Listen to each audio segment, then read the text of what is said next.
Thank you very much, Major. First of all, I really appreciate that you invited me and give me a chance to speak in this forum. So I thank you all. Uh, to begin with, I second what Aditya was saying about the situation in Balochistan. Uh, so I'll start with the recent incidents where the leader of Baloch Yakjehti Committee, Dr. Marang Baloch, Bibo Baloch, Samuddin Baloch, Bibagar Baloch, Sabghatullah Shaji was arrested. It was the around. It started from 19th of March up to like the 9th of April when they arrested Gulzadi Baloch as well. So it happened, according to the Pakistani state, in the aftermath of the Jafar Express attack. As we all know, the Baloch Liberation Army attacked the Jafar Express. It was in their custody for around 3 days. There was, uh, hostage situation. And what come after that of that situation was that the Pakistani military statement establishment put a statement saying that the Pakistani state is going to be a hard state now, and by hard state, as the Baloch, as we have history with Pakistan, we knew that they're not going to target any militants. Like they cannot face the Baloch Liberation Army, Balochistan Liberation Front in the battlefields or in the mountains of Balochistan, because anytime they try to face them on the battlefield, always they are always defeated. And it is well documented and recorded, videos shared by those groups. But the topic in hand, the arrest of these activists.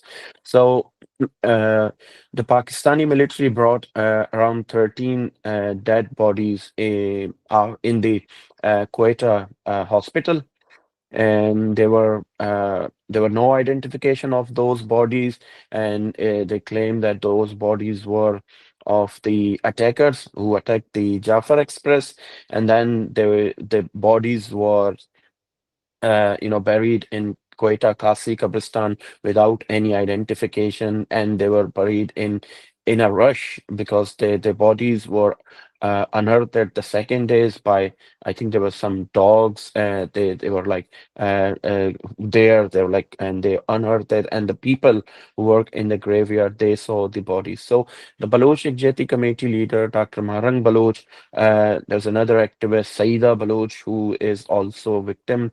Her brother and I think a nephew is missing.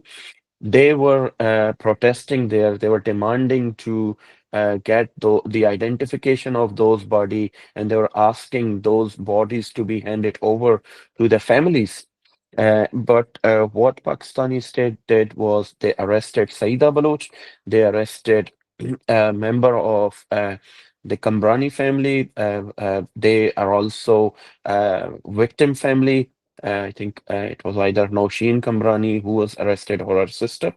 And then a protest broke up across Balochistan, specifically in Quetta, which was led by Dr. Marang Baloch, and Bibo Baloch was also there. And uh, around 4:30 or 4 o'clock in the early morning, Pakistan, on the 22nd of March, Pakistani forces attacked. It was not just the police, but our informations are that the military intelligence personnel were involved, and the Pakistani security personnel were involved in that attack on the protest, and they arrested those leaders during that protest.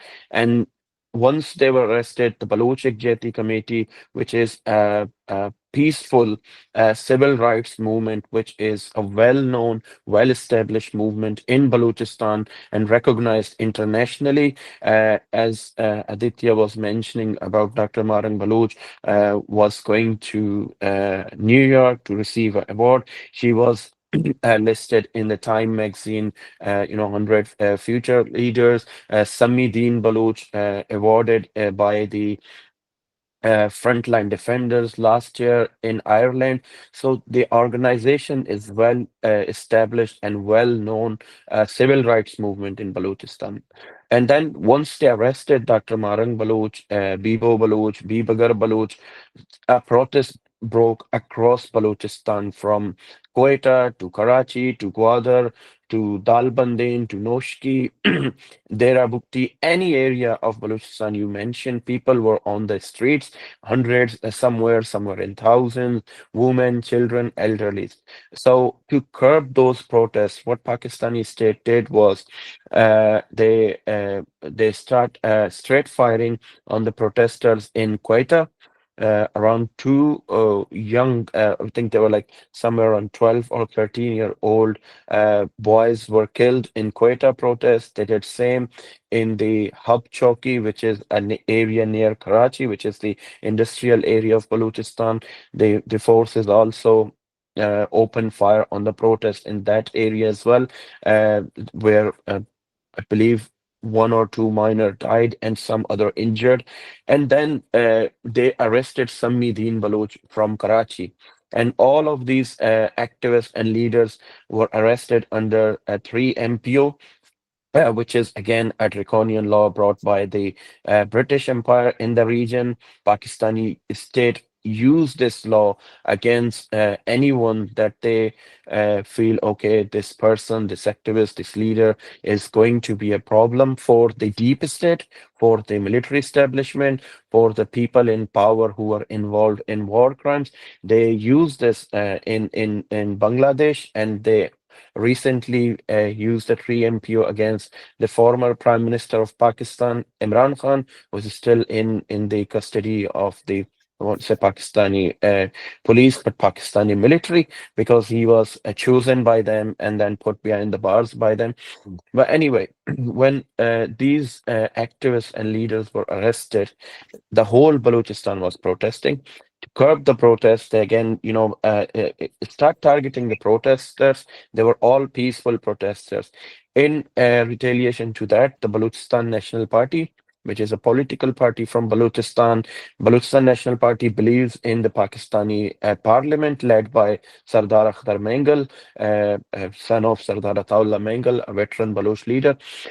They believe in the framework, and they were peacefully protesting. There was a long march which were led by Sardar Akhtar Mengal from Wad, his hometown, to Quetta, but they were forced to stop near Mastung because the Pakistani forces have put containers on the road, on the highways. There were a lot of obstacles and hurdles created. They were not allowed to go to Quetta, and after uh, 2 weeks or so, they had to end their sit-in in that area, and then they announced for further protests. But the Baloch Yakjehti Committee itself, what it is, how they're struggling, it is very important to understand. So in Balochistan from the 1948 up to now, the policy of Pakistani state has been very clear to to try every mean possible to curb the Baloch national movement, Baloch liberation struggle. If someone is asking for their independence, they are enemy of the state. If someone is asking their rights, they are enemy of the state. Even there are instances where in Pasni area of Balochistan, which is near the Gwadar city, there were protesters. In Jivni, they were protesting for water in early 90s. They were killed, and in that protest, a young girl and her family members were killed. So it is clear for the Baloch people that no matter what you ask from the Pakistani state, they will target you. So in around it was about 2018 or so, the Baloch political scenario was totally different back then, because the Pakistani state has forced to the Baloch national movement, the party I am part of. We demand for the independence of Balochistan. Many leaders of Baloch national movement were killed, and a lot of us had to flee Balochistan, to come in exile, to continue our struggle here, because they put an unannounced ban on the Baloch national movement, Baloch student organization Azad, Baloch Republican Party. So there was no voice that can, resist against the Pakistani state on the political front. Of course, there are parties like BNP, as I mentioned, Balochistan National Party, who sometimes talk against the Pakistani establishment and the military, but they also do take part in the Pakistani politics. Well, coming back to the Baloch Yakjehti Committee, we all remember in Balochistan there was a death squad attacked a family house in Turbat, where a young girl was targeted, her mother was killed, Brumsh, and she became a symbol in Balochistan. When this incident happened, a committee like a Yakjehti committee is kind of a united committee. So Yakjehti committee started protests from Turbat, and that escalated across Balochistan. And from there, another incident happened where a Baloch student, Hayat Baloch, was killed after Pakistani forces were attacked by the Baloch freedom fighters, the Sarmachars. Hayat Baloch was a student of Karachi University. He was dragged in front of his mother and father, and then he was killed in front of his family members. Around 11 bullets were shot on him. So that those incidents brought a light to the people, to the world, that whether you speak against the atrocities, whether or not, the Pakistani state is going to curb you again and again, no matter what you're doing, whether you're silent or you're active. And Dr. Maran Baloch, Sammi Deen Baloch, Sabiya Baloch, all of them, they're all politically active people. Sammi Deen Baloch is struggling since 2009, when her father was abducted by the Pakistani state. Uh, Sorry, I believe it would be 2011, when her father was 10 or 11. Dr. Deen Mohammad Baloch was abducted by the Pakistani state. And then she has been very active for the release of her father. Same Dr. Mahrang Baloch, her father, Ghaffar Lango Baloch, was abducted twice, and then his dead body was recovered. She protested for her father, and then her brother was abducted. She protested for her brother. Her brother was later on released. Dr. Marang Baloch has been very active in student politics. There was an incident in Balochistan in the universities where they put cameras in the female students' toilets, and they were very active against that. So this is a kind of an understanding of these activists, how they become part of this, activism, how they are leading. Now, Balochistan, as Aditya mentioned, I just want to do a minor correction there. The movement is led by the whole Baloch nation.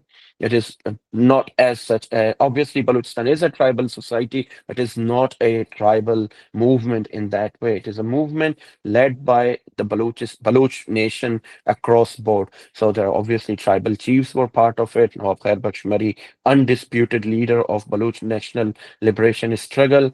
But at the minute, it is Dr. Mahrang Baloch who is leading the Baloch movement politically in the ground. It is even the if you see on the side of the militancy, the armed struggle, Bashir Zeb Baloch, the head of BLA, is a student. He was a student. He was a student leader. He was ex-chairman of Baloch student organization Azad. So is Dr. Allah Nizar Baloch. He was the chairman of Baloch student organization Azad. So the movement has changed its shape as well. The Baloch and the Pakistan relation is very clear.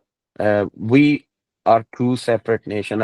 I know that the Pakistan used this. Well, it wasn't a theory by them. Obviously, it was the theory of their boss, like the Britain, the two-nation theory, which actually it is something that can be implemented in Balochistan. We are not culturally same. We don't share the same language. We don't share the same values. We don't share the same ideas of living.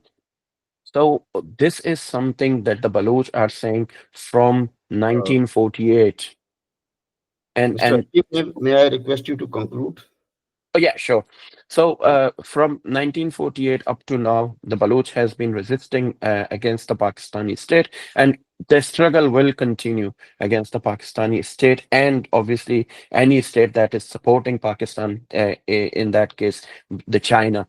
Now, one thing I would just say to conclude, before I conclude this, I know that the Mr. Narendra Modi, the Prime Minister of India, has openly announced from the Red Fort of Radford that he appreciated the support, the messages he was receiving from Balochistan, but unfortunately, there's not been a diplomatic, a policy or a foreign policy from India in the case of Balochistan. Pakistan has a very clear policy when it's come to India, when it's come to the Kashmir, when it's come to the issues where Pakistan can leverage, but India needs a foreign policy. India needs an ally in that region. Not only, obviously, I'm not saying Balochistan is a card to be played, but India need an ally if they want to survive, if they want to, end this terrorism, which unfortunate incident that happened in Pahalgam recently, or other incidents. So I would leave it with this note that the Baloch resistance will continue. Dr. Marang Baloch, Bibo Baloch, and other activists of Baloch Yakjehti Committee are in the are on the hunger strike in the prison cell of Pakistan. They're very strong, they're very brave, and the Baloch nation will continue to fight against this.